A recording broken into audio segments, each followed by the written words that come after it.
Plastic, అది లోకానికి తెస్తోంది పెనుముప్పు. వాడొద్దు వాడొద్దు ప్లాస్టిక్, అది లోకానికి తెస్తోంది పెనుముప్పు.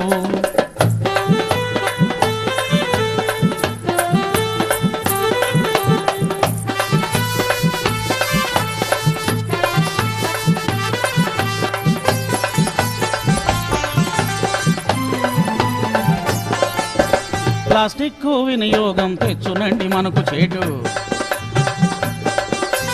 లక్షల కొలది ఏళ్ళు మట్టిలోన కలవకుండా,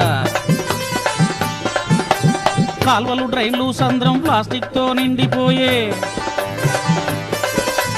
కాల్వలు డ్రైన్లు సంద్రం ప్లాస్టిక్ తో నిండిపోయే. జీవరాశి నశించి ప్లాస్టిక్కే మిగులుతుంది. వాడొద్దు అయ్యా వాడొద్దు వాడొద్దు ప్లాస్టిక్, అది లోకానికి తెస్తోంది పెనుముప్పు. వాడొద్దు వాడొద్దు ప్లాస్టిక్, అది